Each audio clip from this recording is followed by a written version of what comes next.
Hey everybody, Barry at CTech-review. Today I want to talk about a few topics tied to the automotive industry. Number one, the Hemi's back, but I want to dive into this a little bit more. What's coming after this? Secondly, I want to show you some automotive trends that we're watching around build rates and production rates, because this will impact pricing, availability, and options this year and later this year. Third, General Motors has finally decided in the 1500 segment to get in the game with a truck coming from the factory with 35-inch tires. Let's get into this.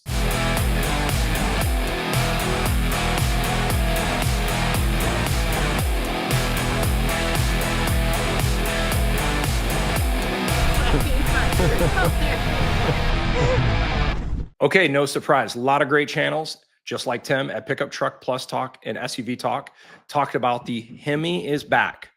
We've all been speculating it. There's a lot of inside information the past few months that the Hemi was going to come back. And I want to clarify the 5.7 liter Hemi. We still don't have a 6.4 liter Hemi back, and the Hellcat has not returned yet either. More to come on this. There's a great article over from Tim Esterdahl on Pickup Trucks Plus Talk. He kind of talks about his insights.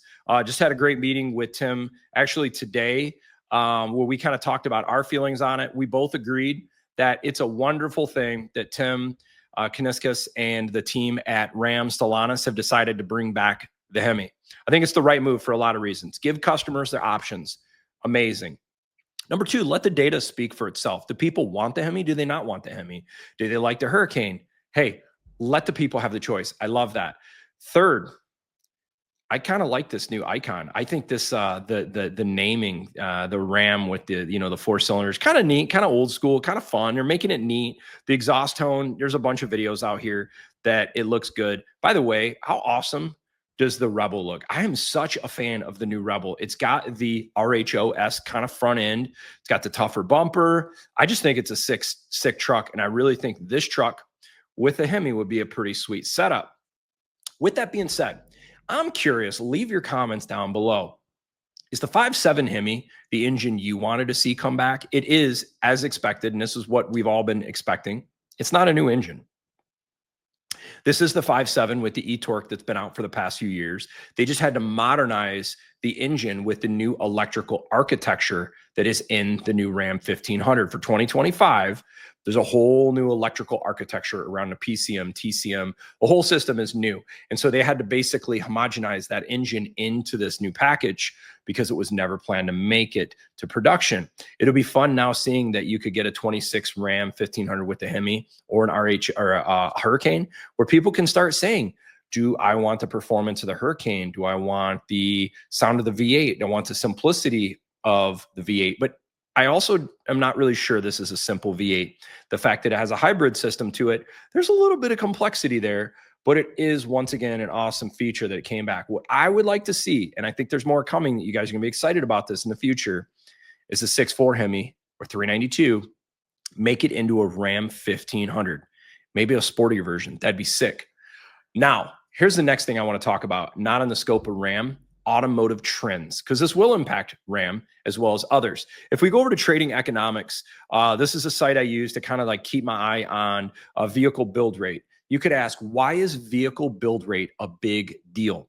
It's a big deal for a few reasons. The automotive industry typically produces anywhere between 15 million and 17 million vehicles for the North America, United States, Canada market for the past 50 plus years, 40, 50 years.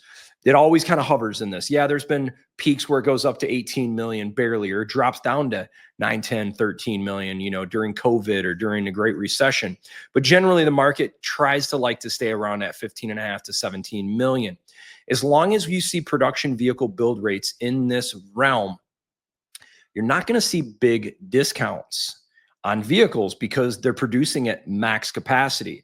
Once you start approaching the 15.5 to 17 million vehicle build rate, suppliers, manufacturers, and the whole industry is kind of maxed out for the domestic and traditional legacy manufacturing of automotive. That's important because if it's maxed out and you can't produce more, do you think you're going to get discounts? Coming back to you on this one. So if we look at this right now, I'm looking at some trends. And if we go from June of last year, the expectation was this was going to hover around 14.99 2 million vehicles. And you can kind of see this trend is going up. There's excitement. What changed last year? What made people think, all right, it's going to be a solid year? And then look, January dropped. It went from almost 17 million vehicle build rate expectation based on marketing data and everything that kind of builds the charts of the demand, down to 15 and a half. That's like a 10% drop in a month. And since then, it went from 15.5 to 15.9. March jumped up to 17.8 million. That's a big jump, right? What do you think made this massive jump? Well, right around this time period is when we started seeing tariffs changing across the world. And there was a lot of fear and fear of buying that if you don't buy a vehicle now, the prices of these vehicles could go up quite a bit due to supply chain issues and price increases. So you saw in 1 month, went from 15.9 to 17.8. That's a massive jump. But now look what's happened, 17.8, back down 17.25. But look at this big dip again, 15.65. We are now less than the February projections. And if we start breaking this down a little bit more, I want to show you what a 5-year period looks like. Okay, so when we look at this right here, this is a 5-year chart for US total light vehicle sales, not commercial vehicles. This is light vehicles that we would all purchase. The expectation in June of 2020, middle of COVID, 13 million. You lost 25% of the market share because people were like, dude, supply chain's done. The world is in this massive plague and all this craziness. COVID, and then it started going up and up and up. And demand, it went all the way up to 18.17. That's one of the highest years of production rates. What drove that? A lot of money printing, a lot of people feeling wealthy. Let's buy vehicles. And then it dropped again down to 12.3. And then if we chase all the way back from 2020 to current day, we see a constant trend kind of going up. Little dips. We're seeing a dip again. And we're at 17.83. It's down to 7.27 as of April for this chart. But if we go back to this one, which aligns, this is a whole different.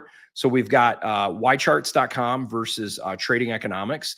We see similar numbers. They do not have their May data uploaded yet, but we're seeing a little bit of a dip, which is not outside of the realm of what we see.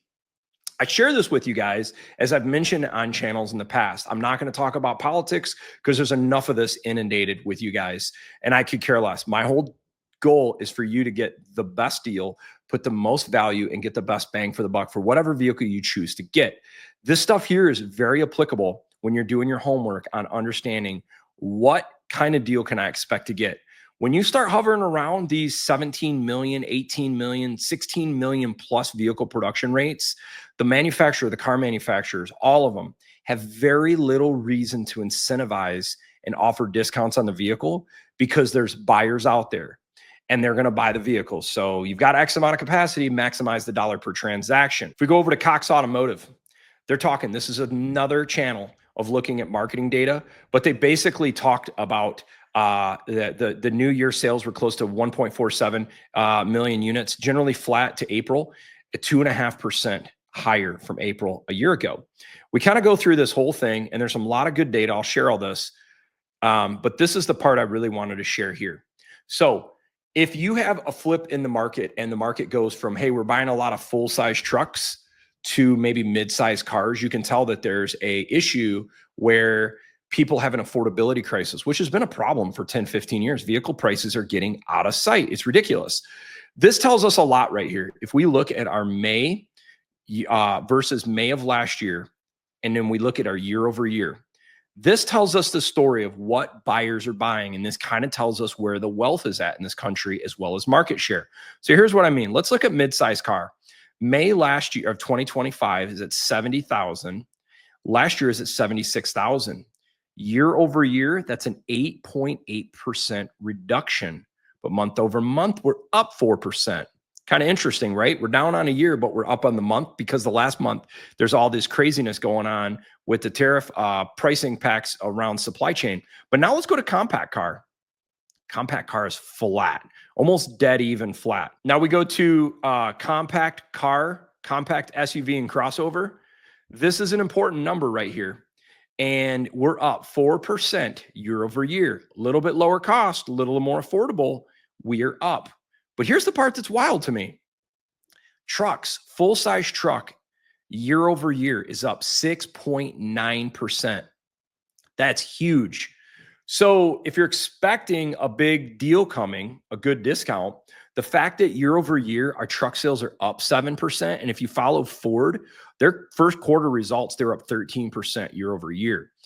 You're going to have a harder time getting a deal on a Ford when they're up on sales volume versus last year. Now we go one step further. Midsize SUV and crossover, it's up 5%. Other segments up 3.1%. Grand total year over year, we are up forecast-wise 3.2%. And generally speaking, if we go over here by market share by the different segments, it's pretty flat. Nothing's really changed a whole lot other than the full-size truck has went up 0.4%. You can say, Barry, why is this important? Once again, looking at this data is what's going to help you analyze the market to get the best deal. This is what I do, and I just want to try to help you guys, so I'm sharing this information. We are seeing a little bit of a slow again. Once again, I don't care about the whole tariff pressure thing, but this is just a comment out there. We saw a lot of people buying at a earlier higher rate, which is what the numbers forecasted when we saw this big bump here in March, because people were fearful we're going to see a COVID scenario again, prices go through the roof, and someone's like, man, if I'm on the fence of buying a vehicle now or 6 months, a year from now, if a $70,000 SUV goes up 15, 20%, 70 grand to 84, might as well buy now. That was this big bump. But then the tariff pressures kind of started relaxing again. Now it'll be really interesting to see what we see a month from now, because there's a little bit of global, tariff pressure. The China-US thing has gotten a little bit better. It's dropped quite a bit, but there's still a lot of, pressure globally around that. So I hope this helps you on the front of looking for a deal. I'll include links for all of these. You can check these out yourself down below. But now I want to talk about the next really cool thing over on gmauthority.com. Lots of spied photos of a ZR2 riding on some 35-inch tires with the DSSV dampers. So the DSSV multimatic shocks have been on the Ram 1500 AT4X ZR2, Canyon Colorado AT4X ZR2, and the 2500 for the past 2 model years. I think it started around 2023. These are very sophisticated, very advanced passive dampening shocks, which is super cool. They work really well. And the whole theory is you can take a shock with 30% less suspension travel than, say, a Ford Raptor with a long travel suspension, but you're able to still get good small bump and big bump compliance, but have less ability of suspension throw to do this. It's pretty neat stuff. But what I'm excited to see is General Motors finally deciding, let's jump in the game. And I've looked at all these pictures time and time again. I've went through this whole thing, and you can tell this is a 6-lug wheel. Why is that important? This tells me it's a 1500. It's not a 2500 or 3500, because that'd be 8 lugs. So this is probably going to be a 2027 model year. This is the refresh. They're clearly trying to hide the badging around this truck. 35-inch truck, standard suspension travel. It looks like this looks like a pretty standard lower suspension arm. A really good tire. I'm happy with these tires. They're on my Ram. You still got the cab corner steps. I like this exhaust look. Those exhaust tips look very similar to what we're seeing on the 2025 Yukon and RSTs with the 6.2 liter. The other thing that's exciting about this is we've all been talking about this GM recall, which has not been a great situation for the automotive industry. There's a new engine coming out, but there might be 2 new V8s coming out. More to come on that. I look forward to being able to share more with you guys in the future on this. But I think a lot of you guys are going to be really excited about some of these new powertrains coming for the Gen 6 small block V8 for General Motors. And the timing is great with everything going on with the 6.2. I think a lot of people are kind of like, oh man, I'm done with this 6.2 potentially. Let's move forward. It's coming. But I'm glad to see General Motors has said, let's make a more off-road capable 1500 truck. What I'm really hoping more than anything is that General Motors, I like that they got the 35-inch tires, so it's going to have the good ground clearance.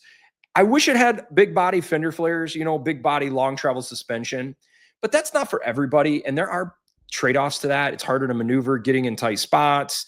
You get a little more wallow in the suspension. The fact that General Motors got the 35-inch tires, better shocks, that's great. What I want to see on the ZR2 is the 2024 ZR2 and the 2025, 23 to 25 ZR2 1500 and AT4X. The biggest downside I've seen on this truck, besides the price tag, they are Raptor expensive, which to me doesn't make sense for the truck. You're not long travel, less power, but that's besides this point, is payload capacity. These trucks struggle with payload. In the past, I've been seeing a lot of these Bison Edition 1500s with like 700 to like 1,100 pounds of payload.